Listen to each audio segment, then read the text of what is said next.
Muy bien, nuestra lección 6 es la continuación del pensamiento de Pedro. Ahí está, una luz en el mundo, parte 2. Entonces, si nosotros avanzamos, vamos a mirar, por ejemplo, el capítulo el 2, 18. Entonces, Pedro arranca con una segunda sección. Una luz en el mundo, aquí estamos, ¿no? Otra vez, ¿no? Desde del 2:11 hasta el 3:12, Pedro habla de varias responsabilidades del cristiano que tocan su relación con el mundo. Y en cada una, la luz del cristiano puede alumbrar. En esta sección o en esta lección estudiamos la conducta del criado delante de su amo. Acá estamos entrando a otro tema. Y es la primera de dos relaciones en el hogar que Pedro va a mencionar. La segunda relación es la del marido y su mujer, que lo veremos en la siguiente lección. Entonces, vamos a mirar el ser luz en el hogar. Entonces vamos a hablar del tema de los criados y amos. Entonces vamos al verso 18. Criados, estad sujetos con todo respeto a vuestros amos, no solamente a los buenos y afables, sino también a los difíciles de soportar. Aquí el criado del primer siglo era un siervo doméstico, ojo, un siervo doméstico. Pedro les exhorta a estar sujetos a sus amos con todo respeto. Dice ahí, estad sujetos con todo respeto. Curioso, ¿no? Ahora, hubo la tentación de no someterse porque a estos cristianos se les había dado una libertad en Cristo, ¿no? Gálatas habla de que ahora somos libres en Cristo, y entonces un poco que los criados dijeron, no, pues yo para qué me voy a someter. Ahora, pero Pedro apenas les había declarado libres, ¿no? Nada más. Sin embargo, la libertad en Cristo no procura abolir estos estados ya establecidos. Miren, esto ya estaba establecido en la sociedad de esa época. Y miren lo que dice 1 Corintios 7, también es importante leerlo. Miren lo que Pablo sostiene. Pero cada uno, como el Señor le repartió y como Dios llamó a cada uno, así haga. Esto ordeno en todas las iglesias. Fue llamado a algunos siendo circunciso, quédese circunciso. Fue llamado a algunos siendo incircunciso, no se circuncide. La circuncisión nada es y la incircuncisión nada es, sino el guardar los mandamientos de Dios. Y miren lo que dice luego. Fuiste llamado siendo esclavo, no te dé cuidado, pero también si puedes hacerte libre, procúralo más.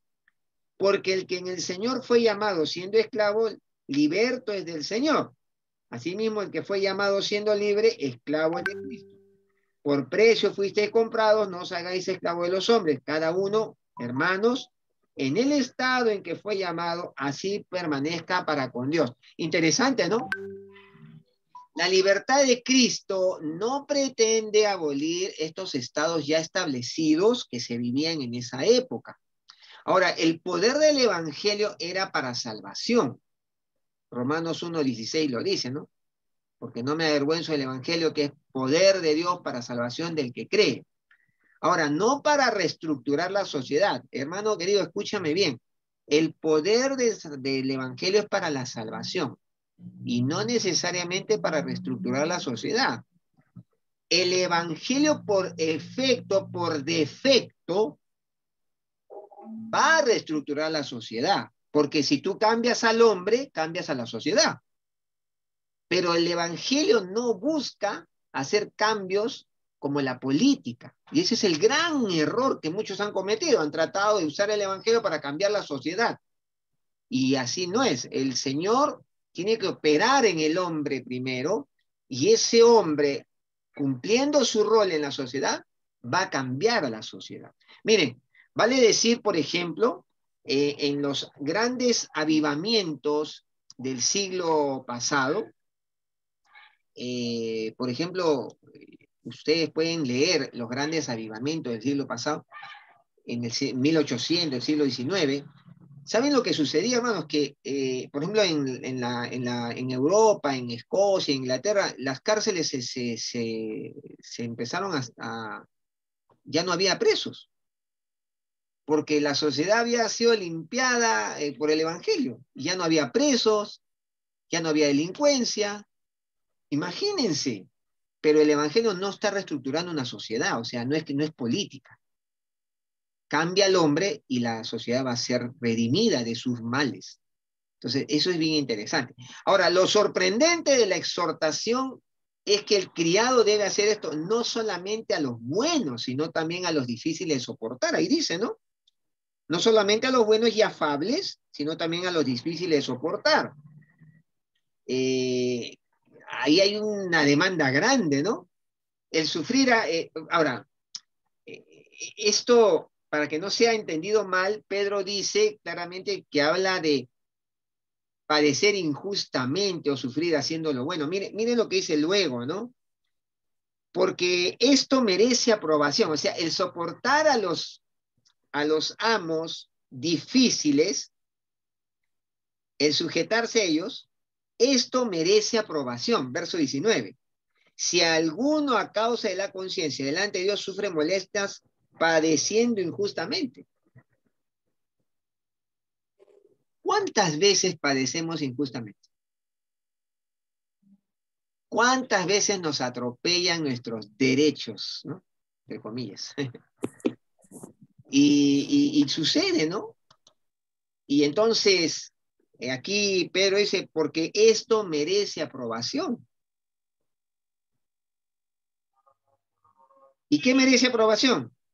Si sufre molestias padeciendo injustamente. O sea, Dios no lo ve tampoco mal. Ahora, el sufrir a causa de lo bueno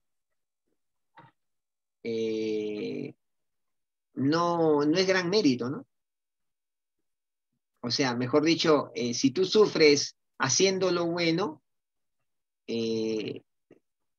bueno, es el gran, es la gran, ¿cómo se dice? El gran privilegio del creyente. Y si te dan aprobación por hacer lo bueno, no es gran cosa, ¿no? Es lo lógico, ¿no? Te aplauda, está haciendo bueno. Pero si tú haciendo lo bueno te desaprueban, o te critican, o te persiguen, Dios eso sí lo valora. Ahora, el sufrir a causa del pecado no es nada de gloriarse, ¿no es cierto? O sea, sufres porque a consecuencia de tus pecados. Bueno, pues es parte, estás cosechando lo que siembras. Los del mundo sufren de esta manera y también se sujetan a los amos afables, buenos, ¿no? Pero el cristiano no fue llamado a eso solamente, el cristiano fue llamado a una vocación más alta. Verso 21 dice, verso 20, pues qué gloria es si pecando sois abofeteados y lo soportáis. No tiene mérito, ¿no? Al contrario, bien merecido. Mas si haciendo lo bueno sufrís y lo soportáis, esto ciertamente es aprobado delante de Dios. Ahí sí hay un mérito. Entonces, el cristiano está llamado a un estándar de vida superior. Mira lo que dice el verso 21. Pues para esto fuisteis llamados. ¿Cómo? ¿Yo he sido llamado a eso? Sí. Para eso hemos sido llamados. Hemos sido llamados a una vocación más alta. Y esa vocación no se satisface con la conducta normal del mundo, no. El estándar al que hemos sido llamados, mis queridos hermanos, es mucho más elevado.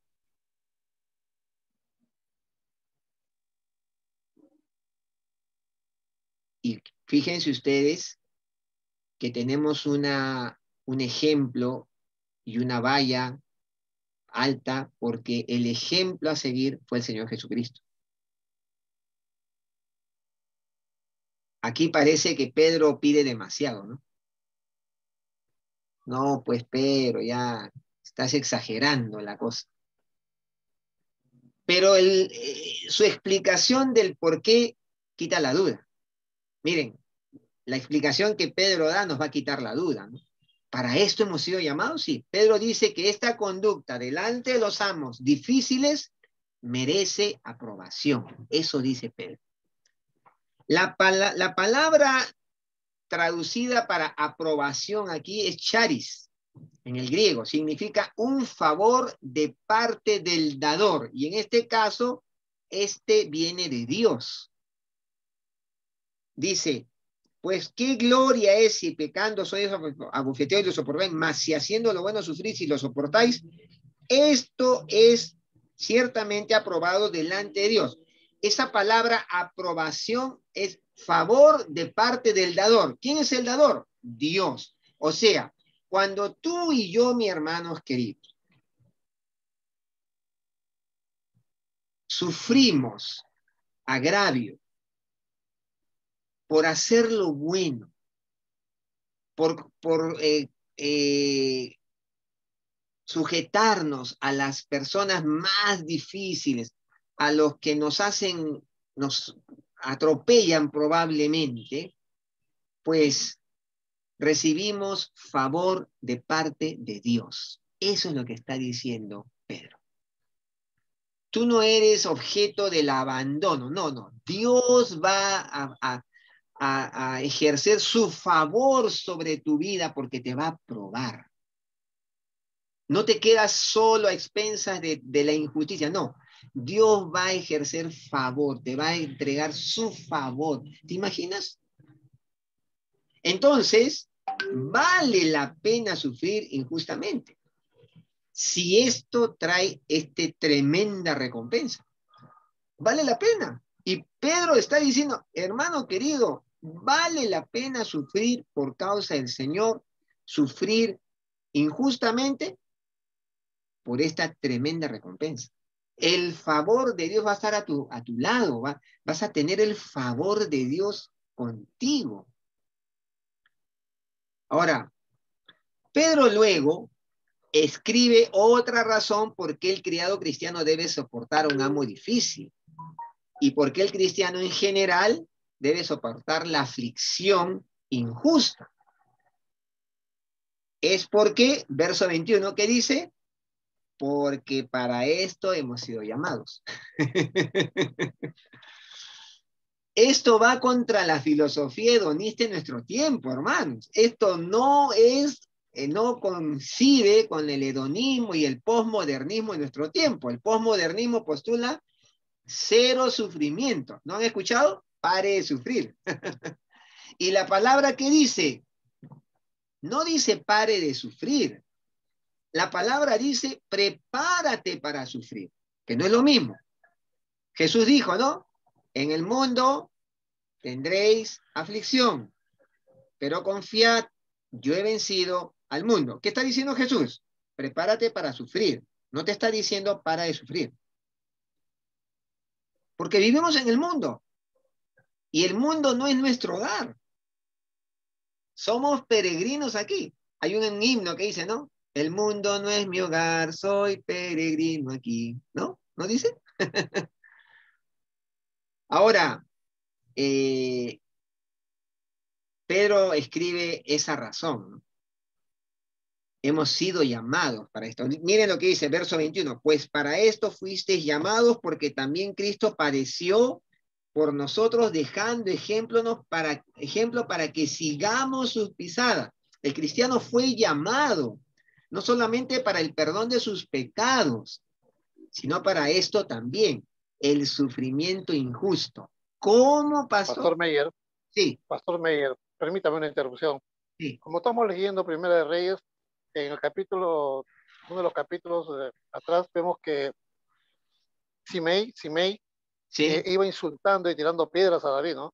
así es. Y David, bueno, evitó de que uno de sus generales fuese, como había prestado que le quería sacar la cabeza, ¿no? Porque cómo podía tratar como perro a su amo. Podía ser también que David descansaba en el Señor en cuanto a los insultos o vejámenes, o también reconociendo por sus faltas que había cometido.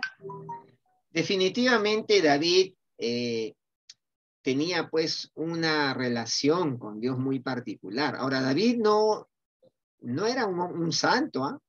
David también tuvo sus grandes hierros. No solamente hablemos de David y Betsabé y Urías Eteo, no, en el andar de su vida, ¿no? Pero sin duda David descansaba, como bien dices, José, en el favor de Dios.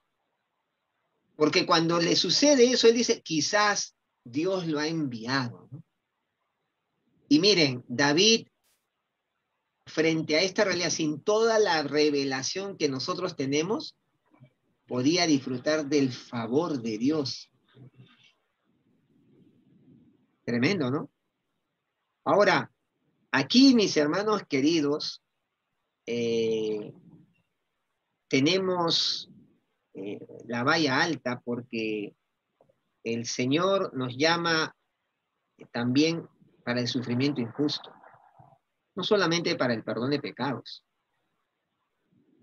Aunque vivimos en una sociedad sin la institución de la esclavitud hoy en día, ¿no? Hoy en día no hay esclavitud en el mundo, entre comillas, porque hay trata de personas, hay una serie de cosas terribles que se dan. Sin embargo, los principios que Pedro enseña aquí también se pueden aplicar hoy en la relación entre el empleado y su patrón, por ejemplo, ¿no?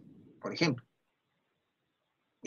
Porque acá Pedro dice, criados, estad sujetos con todo respeto a vuestros amos, o podríamos decir, empleados, estad sujetos con todo respeto a vuestros empleadores o jefes, por ejemplo. Ahora, el empleado cristiano debe trabajar, y no debe trabajar sirviendo al ojo, ¿no? Solo cuando te supervisan, ¿no? Solo cuando te están mirando, porque ese refrán que dice, el ojo del amo engorda al caballo, ¿no? Pero con el cristiano no debería ser así, el cristiano debería servir y trabajar porque hay un ojo que sí lo ve, que es su Señor. Y Pablo lo va a decir en las cartas, ¿no? Que debemos hacer las cosas como para el Señor, ¿no?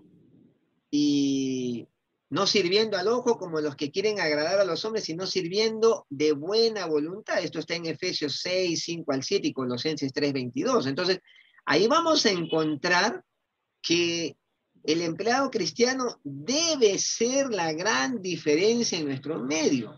Ahora, el problema, mis hermanos, es que el posmodernismo se ha metido a la iglesia. ¿Y cómo se ha metido el posmodernismo a la iglesia? Bueno, está la famosa búsqueda, pues, de que yo tengo mis derechos, que son reales, porque tenemos derechos, pero ¿qué pasa cuando soy atropellado injustamente? ¿A quién remito mi causa? Ahora, vamos a seguir, vamos a seguir. Tenemos el ejemplo de Cristo, porque acá viene, no, pero Pedro, ¿cómo me va a plantear una situación así? Esto va contra el sistema de los derechos humanos hoy en día, no, esto no va conmigo. Ahora, vamos al ejemplo de Cristo.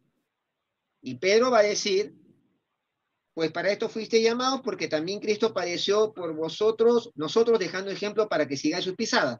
Para establecer lo que ha dicho a los criados, Pedro presenta el ejemplo, una copia de escrito, un ejemplo, eso es lo que está diciendo, un upagromos, que es el término griego, una copia de escrito. Presenta a Jesús. No queremos perder la conexión con la idea de sumisión a los amos malos, por favor, no nos perdamos, ¿ya? La conexión a los amos malos, porque someterse a los amos buenos no hay problema, es lindo. Pero acá está hablando Pedro de los amos malos, injustos, déspotas, altivos, ¿ok? La injusticia que Pedro pide que los criados sufran, porque eso es lo que está diciendo Pedro, ese es el razonamiento de Pedro, es simplemente algo que el Señor Jesucristo ya hizo cuando anduvo en el mundo. Él ya lo vivió. Pedro simplemente pide que el criado siga el ejemplo de Jesús, nada más. Y hermanos queridos, Pedro nos la pone difícil. Porque Pedro no dice, no, yo les digo, no, dice, ¿saben qué? Mejor nos remitimos al maestro. Mírenlo a él. Conviene mencionar también que Pedro no limita sus palabras al criado, ¿no? Porque estas tienen aplicación al cristiano en general que sufre injustamente. Todos los cristianos, no solo los criados. El creyente a veces sufre atropellos. Tú vas a la SUNAT y sufres un atropello a veces. O vas a algún lugar y sufres un atropello. Entonces, ¿cuál fue el ejemplo que Cristo nos dejó? Y vamos cerrando. Pedro menciona 3 cosas que no hizo y luego una que hizo en vez de esas 3. Miren lo que dice. El cual no hizo pecado, ni se halló engaño en su boca, quien cuando le maldecían no respondía con maldición, cuando padecía no amenazaba, sino que encomendaba la causa al que juzga justamente. Ok, no hizo pecado, ni se halló engaño en su boca. Eso no hizo Jesús. Ok, segundo, cuando le maldecían, no respondía con maldición. Qué difícil, ¿no? Cuando nos maldicen, nosotros queremos sacar todo el abecedario. Y Jesús, miren el razonamiento de Pedro, cuando le maldecían no respondía con maldición. Cuando padecía, no amenazaba. Y miren, Jesús tenía la capacidad de pedir 2 legiones de ángeles, lo cual no hizo.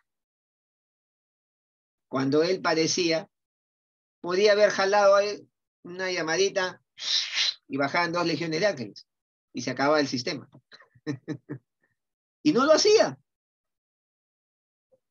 ¿Y cuántas veces nosotros, hermano, a mí me pasa, cuando a mí han cometido un injusticia, digo, ¿cómo no tengo la capacidad de sacarle la cabeza a este, ¿no? Y después el Señor dice, pero yo tenía la capacidad y no lo hice. ¿Se acuerdan cuando estaba en la cruz y lo injuriaba, ¿no? Si eres el hijo de Dios, baja pues, desciende. Jesús podía haberlo hecho, hermanos, pero no lo hizo. ¿Y sabe por qué no lo hizo? Por amor a ti y a mí y a toda la humanidad. Si lo hubiera hecho, se acababa la salvación. Entonces, mis hermanos queridos, el ejemplo de Cristo es nuestra valla, ¿no? Ahora, se nota pues que la situación de Jesucristo era similar a la de los criados antes de sus amos difíciles, ¿no? Era similar. Pero en vez de responder de la manera usual para el hombre, Jesucristo dice acá, cuando padecía no amenazaba, sino encomendaba la causa al que juzga justamente.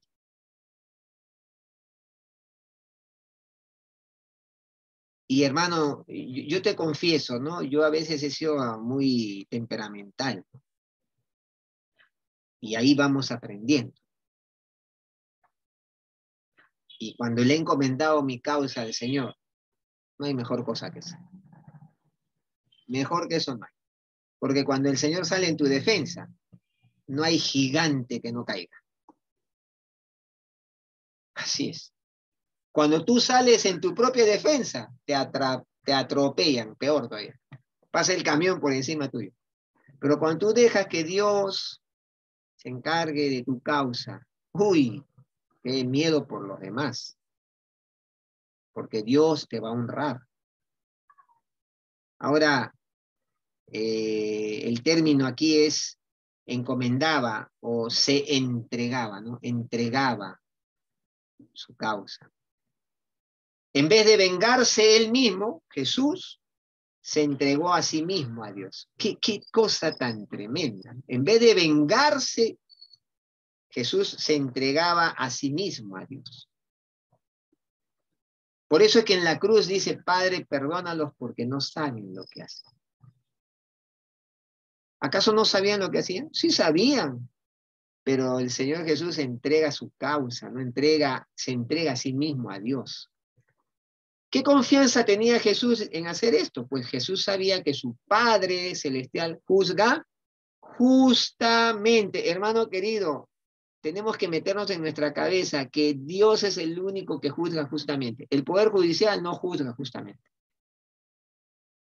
La sociedad no juzga justamente. El Padre sí. Y Jesús sabía eso. En los versículos 24 y 25, ya terminando, Pedro explica el propósito de este sufrimiento de Jesucristo.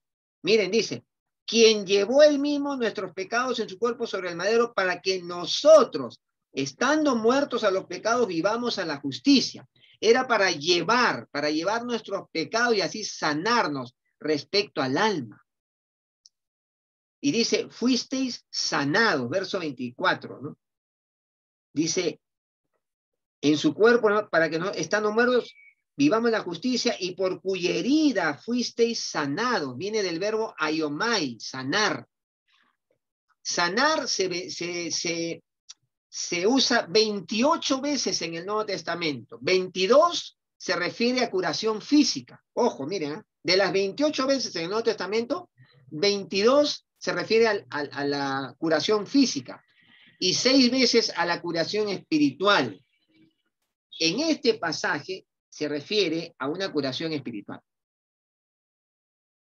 Cristo padece todo esto para curarnos espiritualmente. Sin embargo, Pedro sigue hablando de la idea de padecer injustamente, ¿no? Pues Cristo llevó los pecados que no eran de él. Mira, no eran de él, eran nuestros. Y él padece injustamente.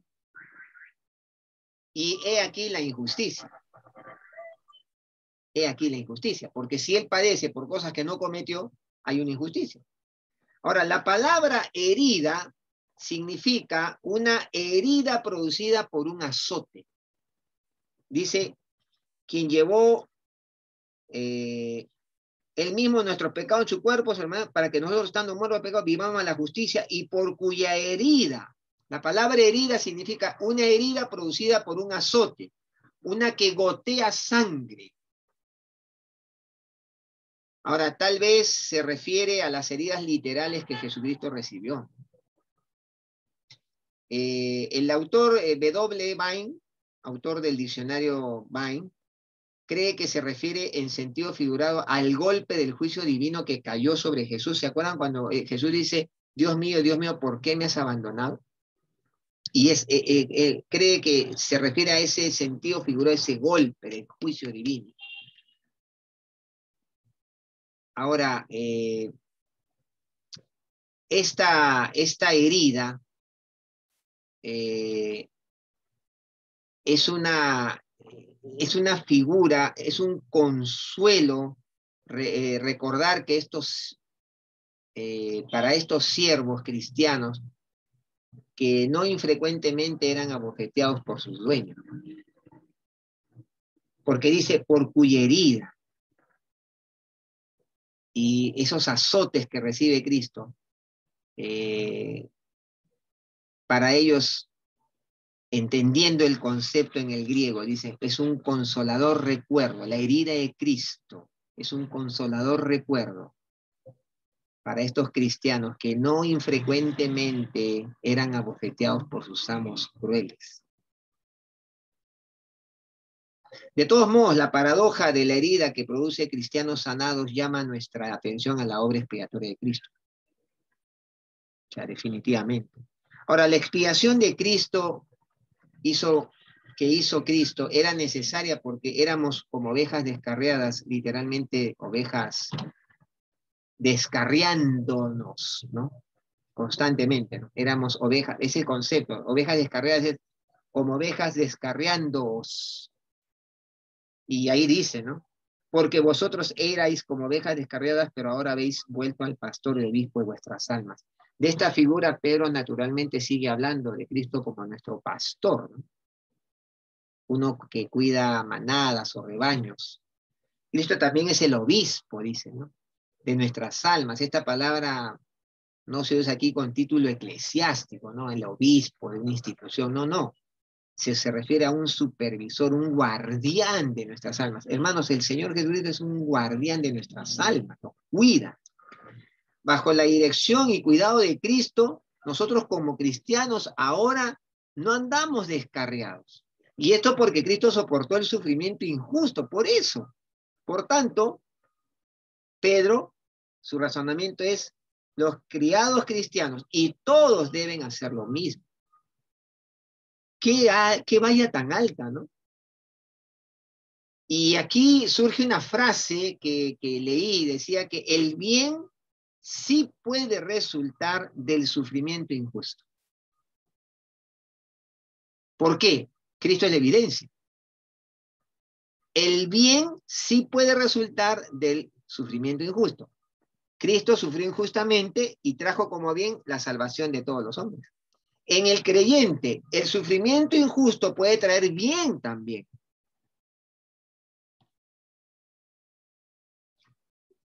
Mire, lo que a uno le sucede no es tan importante como la forma en que reacciona a ello, pues la reacción revela su verdadero carácter. Lo que a uno le sucede no es tan importante como la forma en que reacciona a ello, pues la reacción revela su verdadero carácter. Termino. Gracias por esperarme. Ya hicimos 2 clases.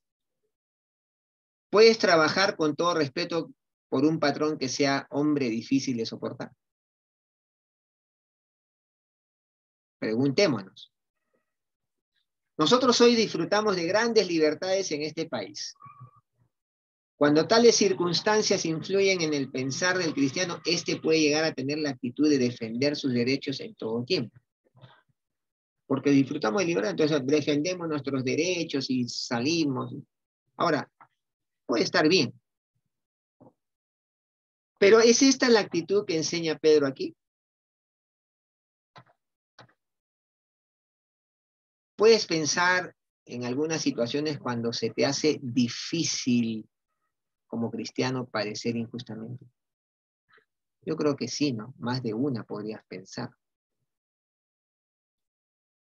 ¿Cómo reaccionamos cuando somos tratados injustamente? ¿Qué hacemos? Por ejemplo, ¿cómo respondemos al atropello y la injusticia sobre nuestra vida en tantas ocasiones, hermanos? Por ejemplo, un patrón que no te paga lo que debería, e inclusive te amenaza con despedirte porque afuera hay un montón esperando.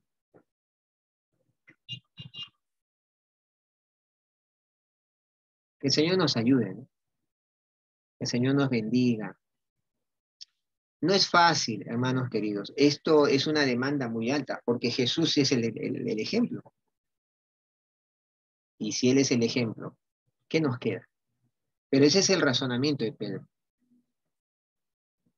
Y él justifica ese razonamiento, porque pone a Cristo como el ejemplo. Que Dios nos bendiga. Hoy no vamos a tener tiempo de oración en grupos, porque ya es tarde, pero que el Señor nos conceda la gracia de asimilar esto, ¿no? Miren, yo lo leo y me pongo a pensar, y digo, Señor, qué lejos puedo estar de todo esto.